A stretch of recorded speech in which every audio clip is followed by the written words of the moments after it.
The gunshot echoed through the valley as Rosalie Radcliff crouched behind a boulder, her breath coming in short, panicked gasps.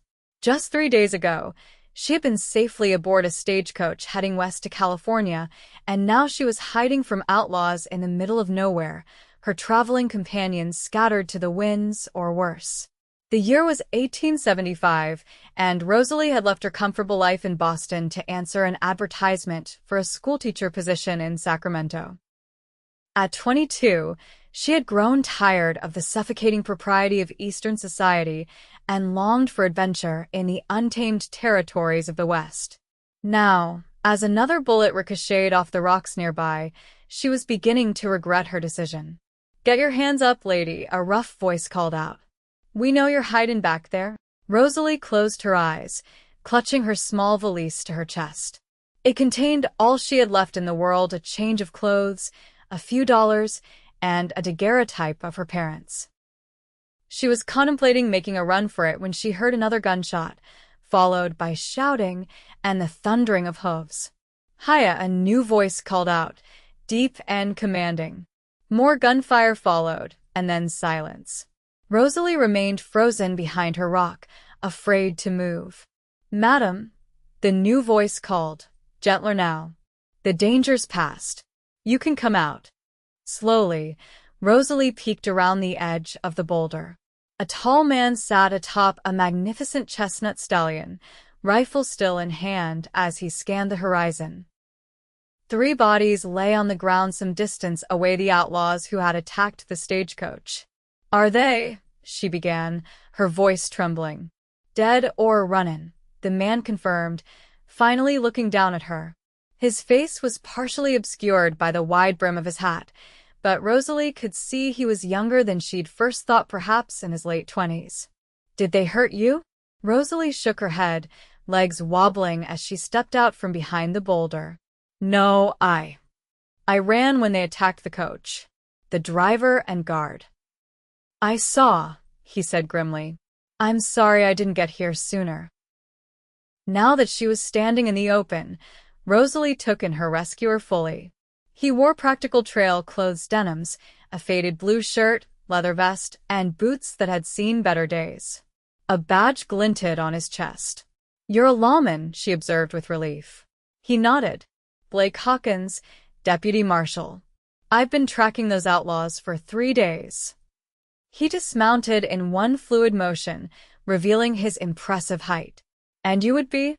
"Rosalie Radcliff," she replied, attempting a curtsy that felt ridiculous given the circumstances. "I was traveling to Sacramento for a teaching position." Blake looked around at the barren landscape. "Well, Miss Radcliff, the nearest town is Silver Creek, about 15 miles northwest. Your stage was headed there before. Well, before this happened." He gestured to the scattered luggage and the distant wreckage of the coach. "If you'll allow me, I can escort you there." Rosalie hesitated. Being alone with a strange man, even a lawman, went against everything she had been taught was proper. But her alternatives were non-existent. "Thank you, Deputy Hawkins. I would be most grateful." Blake nodded, seemingly understanding her reluctance. "Let me check if any of your belongings survived." He walked to where the stagecoach had been stopped, returning minutes later with a small trunk. "This has RR on it." "Yours?" Rosalie's face lit up. "Yes. I never thought I'd see it again. It's a bit battered, but the lock is intact." He secured it to his horse with practiced ease. "We should get moving. There's a storm brewing, and we'll need shelter for the night." The mention of spending a night in the wilderness with this man made Rosalie's cheeks flush, but she nodded resolutely. Survival trumped propriety. Blake helped her onto his horse, then mounted behind her. Rosalie stiffened at the proximity, but there was nothing improper in his manner as he reached around her for the reins. "Hold on, Miss Radcliff," he instructed, and she gripped the saddle horn as they set off at a steady pace. As they rode, the sky darkened ominously. The wind picked up, bringing with it the scent of rain and electricity. Blake urged the horse faster, but the storm was moving rapidly. "There's an old line shack about 2 miles ahead," he told her, raising his voice over the growing wind. We can wait out the storm there. The first fat raindrops were falling as they reached the small cabin. Blake dismounted quickly and helped Rosalie down before leading his horse to a lean-to at the side of the structure. By the time he had secured the animal and retrieved Rosalie's trunk, they were both soaked. The cabin was sparse, but solid, a single room with a stone fireplace, a rough-hewn table with 2 chairs, and a narrow cot in the corner. Blake immediately set to work building a fire, while Rosalie stood awkwardly by the door, water dripping from her sodden traveling dress. There might be some dry clothes in that chest, Blake suggested, nodding to a wooden trunk against the wall. Former occupants sometimes leave things behind. I'll step outside while you change. But it's pouring, Rosalie protested. Blake shrugged. I've been wetter. Your reputation is more important.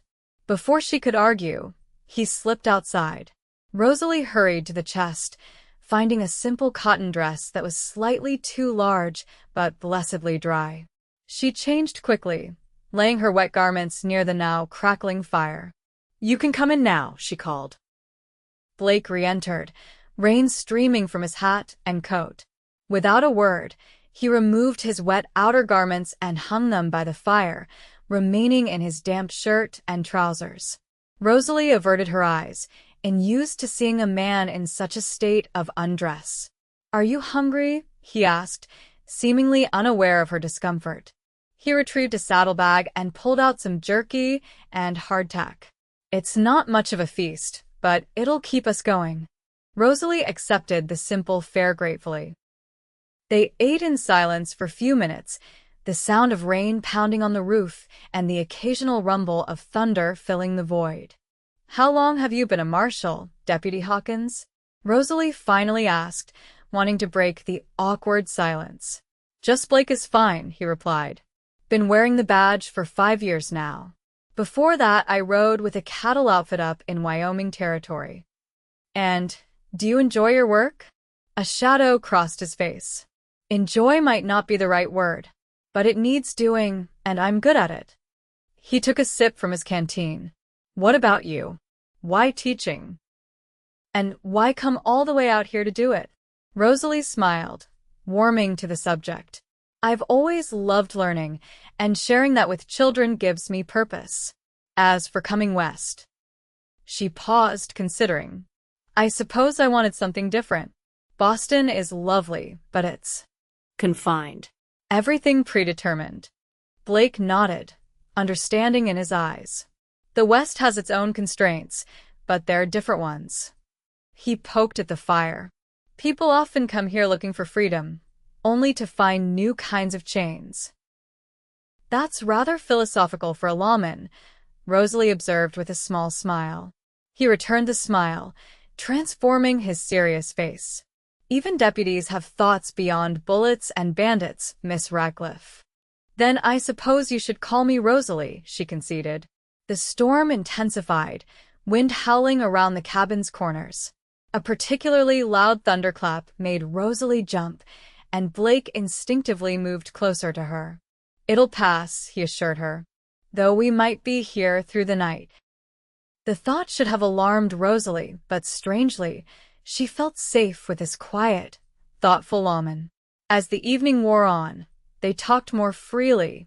Blake told her about growing up on a small farm in Missouri, losing his parents to fever when he was 16, and making his way west to find his own path.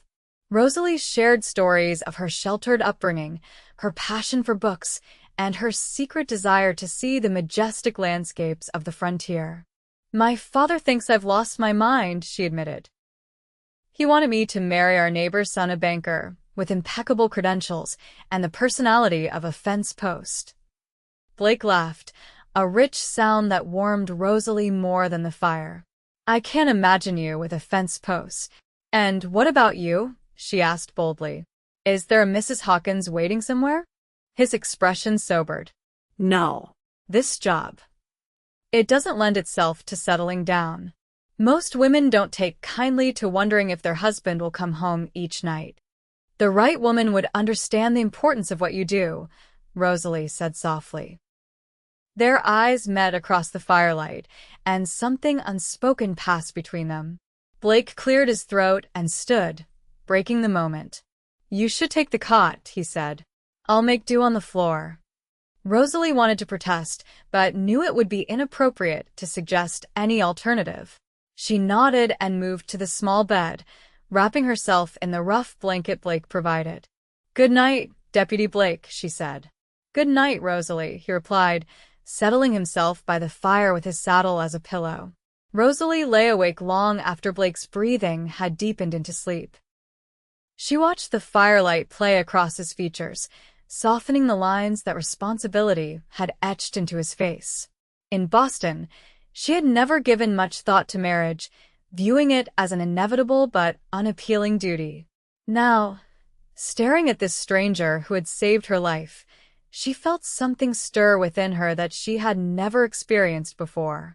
She awoke to sunlight streaming through the cabin's single window. Blake was already up, tending to his horse outside. Rosalie quickly smoothed her hair and straightened the borrowed dress before stepping outside. The storm's moved on, Blake observed, looking up at her. We should reach Silver Creek by midday if we start now. He seemed more reserved this morning, maintaining a careful distance. Rosalie wondered if he regretted the easy conversation of the previous night.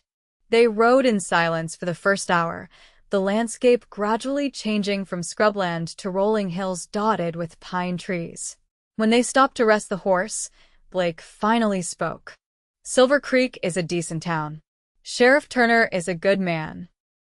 He'll help you figure out how to continue to Sacramento, if that's still your plan. Is there any reason it shouldn't be? Rosalie asked, puzzled by his tone.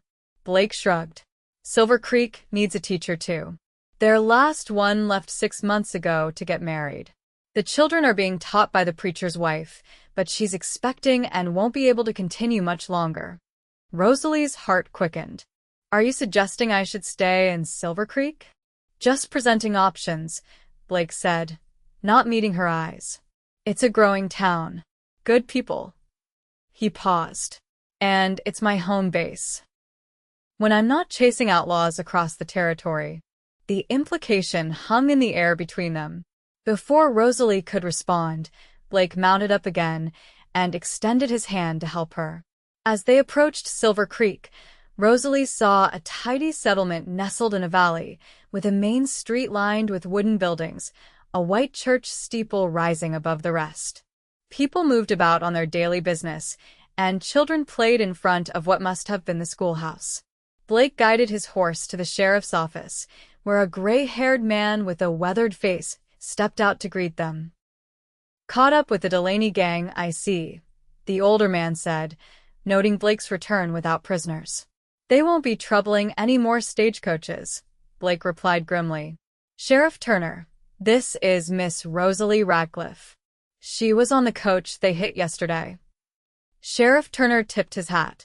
Madam, terrible sorry about your ordeal. Were there any other survivors? Rosalie shook her head sadly. Not that I know of. I ran when the shooting started. Smart move, the sheriff acknowledged. Let's get you settled at the hotel. Mrs. Turner will want to make sure you have everything you need.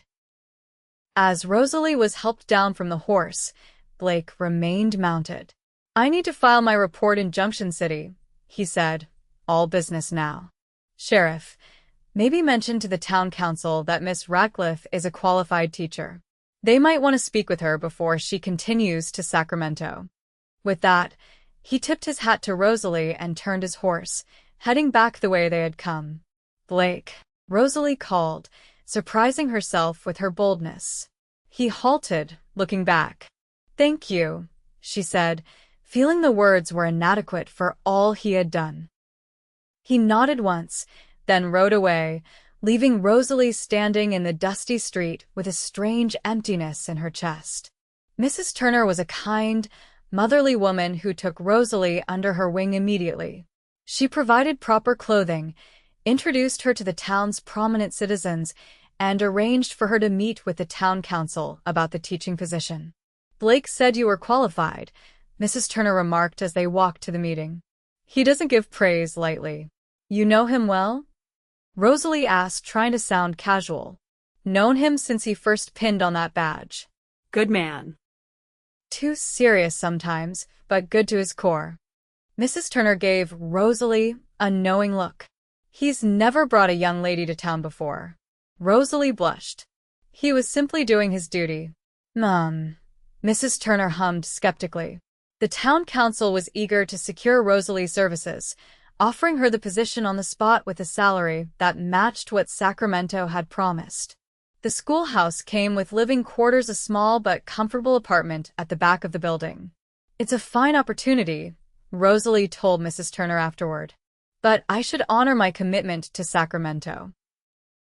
Sacramento has plenty of teachers, Mrs. Turner replied pragmatically. We have none. And those children need learning now, not after you've traveled another 300 miles. Rosalie hesitated, then made her decision. I'll write to Sacramento explaining the circumstances. I accept the position here. Word traveled fast in Silver Creek.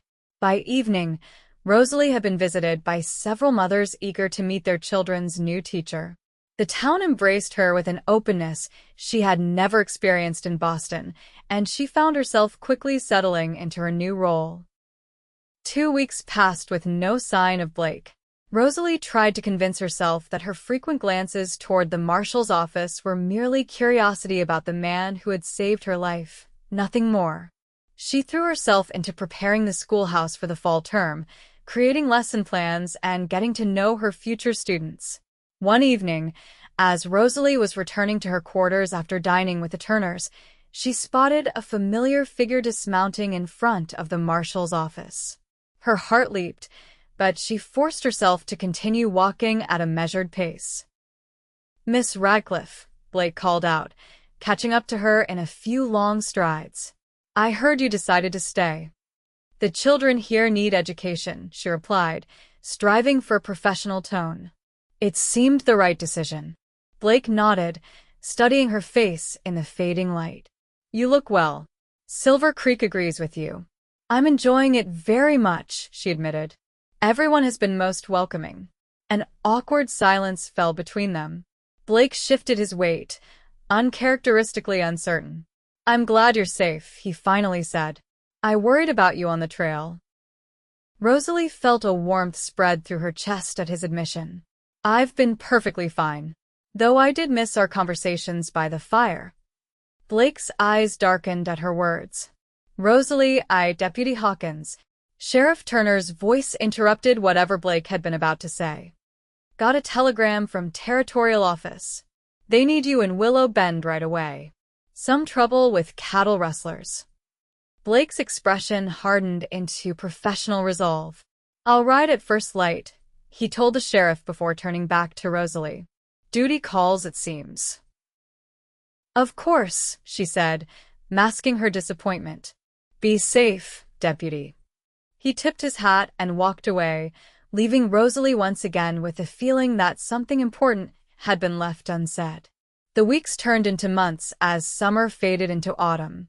School began and Rosalie found genuine fulfillment in teaching Silver Creek's children. She made friends among the townspeople, attended church socials, and gradually put thoughts of Blake Hawkins aside. Until a crisp October evening, when Mrs. Turner knocked urgently on her door. Blake's been shot, the older woman said without preamble. They're bringing him in now. Doc Mitchell's preparing for surgery. Rosalie felt as if the ground had fallen away beneath her feet. How bad is it? Bad enough, Mrs. Turner replied grimly. Took a bullet going after the Conroy brothers. Got them both, but at a price. Without thinking, Rosalie grabbed her shawl and followed Mrs. Turner to the doctor's small office. They arrived just as 4 men carried Blake inside on a makeshift stretcher. His face was gray with pain, his shirt soaked with blood. Blake, Rosalie whispered, moving toward him instinctively. His eyes flickered open at her voice. Rosalie, he murmured before the doctor shooed everyone out. The wait was interminable. Rosalie paced the small waiting room while Mrs. Turner sat stoically, her hands busy with knitting that seemed to materialize from nowhere. Sheriff Turner came and went, bringing coffee and news of the captured outlaws. Finally, near midnight, Doc Mitchell emerged, wiping his hands on a blood-stained towel. "He'll live," the doctor announced. "Bullet missed his heart by an inch. Lost a lot of blood, but he's strong. With proper care, he should recover fully."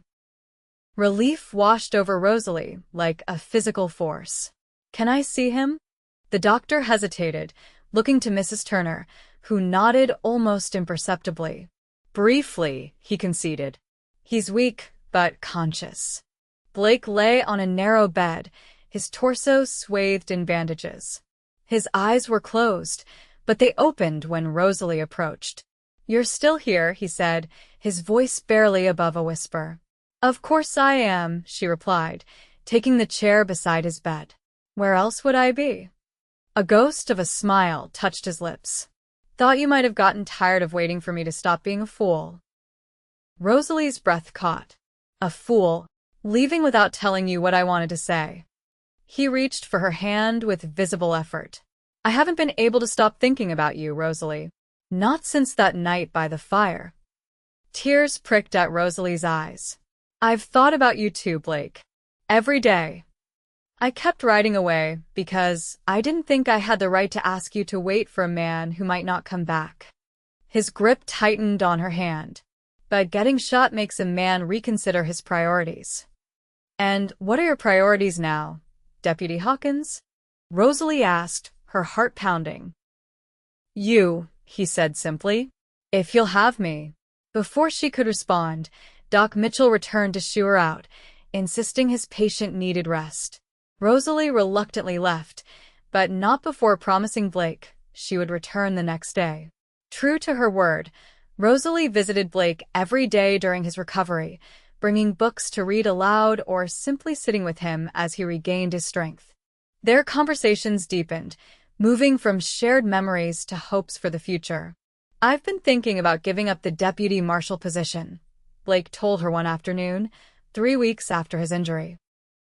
He was sitting up now, able to walk short distances with support. "Sheriff Turner has offered me a permanent job here in Silver Creek. Less territory to cover, fewer outlaws to chase." "Because of your injury?" Rosalie asked. Blake shook his head. "Because I've found something worth staying for." His eyes met hers. "Someone." Rosalie's heart soared, but caution made her ask, "Won't you miss the excitement of the trail?" "What I'll gain means more than what I'd lose," he replied. "I want a life, Rosalie. A home. Maybe even a family someday." He reached for her hand. "With you, if you'll have me." Before she could answer, they were interrupted by Mrs. Turner bringing Blake's dinner. Rosalie took her leave, promising to return the next day, her mind and heart full of Blake's words. On a cool November evening, Blake was finally well enough to leave the doctor's care. Sheriff and Mrs. Turner invited him and Rosalie to dinner to celebrate his recovery. After the meal, Mrs. Turner suggested that Blake show Rosalie the view from the hill behind their house. "The sunset from up there is something special," she said with a meaningful look at her husband. Blake, still moving carefully but no longer requiring assistance, offered Rosalie his arm. They walked slowly up the gentle slope to where a large oak tree stood sentinel. The view was indeed spectacular, the town below them, the distant mountains painted in shades of purple and gold by the setting sun. "Mrs. Turner was right," Rosalie said, admiring the vista. "It's beautiful." "Not as beautiful as you," Blake replied, turning to face her. In the fading light, his eyes were impossibly blue. "Rosalie, these past weeks have been the happiest of my life, despite the bullet hole." She laughed softly. "They've been wonderful for me too, Blake. I meant what I said about staying in Silver Creek." He took both her hands in his. "I've accepted Sheriff Turner's offer. I start as his deputy next week." Joy bubbled up inside Rosalie. "I'm glad. The children have missed seeing the town's lawmen. Especially little Tommy Fisher. He wants to be just like you when he grows up." Blake smiled, but shook his head. "I'm not thinking about the town's children right now, Rosalie." He took a deep breath. I'm thinking about our children, the ones we might have someday. Rosalie's eyes widened as Blake, with a slight wince, lowered himself to one knee before her. I know this is fast, he said, still holding her hands. And I don't even have a ring yet. But getting shot made me realize life's too short to waste time once you know what you want. He looked up at her, vulnerability plain on his face. And I want you, Rosalie Radcliff. I want to build a life with you. Will you marry me? Tears filled Rosalie's eyes. Yes, she whispered. Yes, Blake, I will. His face lit with joy as he rose, pulling her gently into his arms. Behind them, a fire that misses. Turner had thoughtfully prepared earlier blazed a life in a small stone pit, casting a warm glow over them as the last light of day faded. Blake lowered his face to hers, hesitating just a breath away. I've been waiting my whole life for you, he murmured, his voice trembling with emotion. So have I, Rosalie replied, closing the distance between them. Her first kiss came by the firelight, the cowboy trembling as if he had been waiting his whole life. And perhaps he had been, just as she had been waiting for him, two souls destined to find each other in the vast wilderness of the West. They were married a month later in Silver Creek's white steepled church, with the entire town in attendance. Rosalie continued teaching, now as Mrs. Hawkins, while Blake served as Sheriff Turner's right hand. They converted the rooms behind the schoolhouse into a proper home, adding furniture piece by piece. By the following spring, Rosalie was expecting their first child. As she sat on the porch of their home one evening, Blake knelt before her, his hand on her growing belly. Do you ever regret it? He asked suddenly. Staying in Silver Creek instead of going to Sacramento? Marrying a simple lawman instead of returning to Boston for some fancy banker? Rosalie touched his face tenderly. Not for a single moment. This is where I was meant to be. With you. Blake smiled, pressing a kiss to her palm. By the way, I finished the cradle today. Wanna see it?